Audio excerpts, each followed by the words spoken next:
Hi everyone, this is G. Satish Kumar, Director of GS Study Center, coaching for all competitive exams Anakapalli.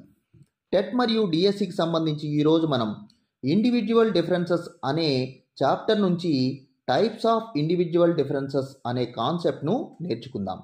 ఒకే వ్యక్తిలో ఉండే భేదాలు, వ్యక్తికి మధ్య ఉండే భేదాలను ఆధారంగా చేసుకుని వైయక్తిక భేదాలను రెండు రకాలుగా వర్గీకరించవచ్చు. అవి ఫస్ట్ వన్ వ్యక్తి అంతర భేదాలు లేదా అంతర వ్యక్తిగత భేదాలు లేదా వ్యక్తి అంతస్థ భేదాలు, ఇంటర్ ఇండివిజువల్ డిఫరెన్సెస్.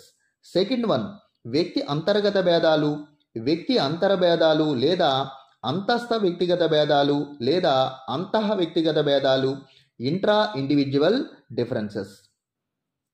ఒక విషయానికి సంబంధించి వ్యక్తికి మధ్య ఉండే భేదాన్ని వ్యక్తి అంతర భేదాలు అంటారు. The differences observed between people with regard to one particular aspect. వేరు విషయాలకు సంబంధించి ఒకే వ్యక్తిలో ఉండే భేదాలను వ్యక్తి అంతర్గత భేదాలని అంటారు. The differences observed within the same person with regard to various aspects. వ్యక్తంతర భేదాల్లో చూద్దాం. ఇచ్చిన స్టేట్మెంట్లో ఇద్దరు వ్యక్తుల మధ్య భేదాన్ని సూచించేదే వ్యక్తంతర భేదం. The difference indicated between two people in a statement is an inter-individual differences. For example, A కంటే B తెలివైనవాడు. A is more intelligent than B. Vishwanath Anand భారతదేశ చదరంగ క్రీడాకారుల్లోకెల్లా అత్యంత ప్రతిభావంతుడు. Viswanath Anand is the most talented chess player in India. అలానే వ్యక్తి అంతర్గత భేదాల్లో చూసినట్లయితే ఇచ్చిన స్టేట్మెంట్లో ఒకే వ్యక్తిలో ఉండే భేదాలను సూచించేదే వ్యక్తి అంతర్గత భేదం.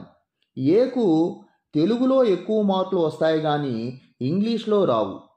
ఏ is good at Telugu subject but he is poor in English. అలానే విశ్వనాథ్ ఆనంద్ క్రీడలలో చూపే ప్రతిభను చదువులో చూపలేకపోయాడు.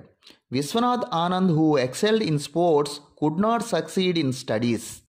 ఈ టాపిక్ నుండి టెట్ మరియు డిఎస్సిలో క్వశ్చన్ ఈ విధంగా అడగటానికి అవకాశం ఉంది. దీపాన్విత చేతివ్రాత బాగుంటుంది కానీ ఆంగ్లంలో నిష్పాదన సగటుగా ఉంటుంది. మొత్తం మీద ఆమె స్నేహితులతో పోలిస్తే నిష్పాదన బాగుంటుంది. ఈ వాక్యాన్ని సూచించే భేదం ఏది? ఫస్ట్ వన్ వ్యక్తంతర భేదం, సెకండ్ వన్ వ్యక్తి అంతర్గత భేదం, థర్డ్ వన్ వ్యక్తి అంతర్గత భేదం, ఫోర్త్ వన్ వ్యక్తి అంతర భేదం. ఈ క్వశ్చన్ యొక్క ఆన్సర్ను కామెంట్ బాక్స్లో తెలియజేయండి. ఇలాంటి ఇంపార్టెంట్ కాన్సెప్ట్ గురించి మన ఛానల్ సబ్స్క్రైబ్ చేసుకోండి. We will meet again with more videos. Thank you very much.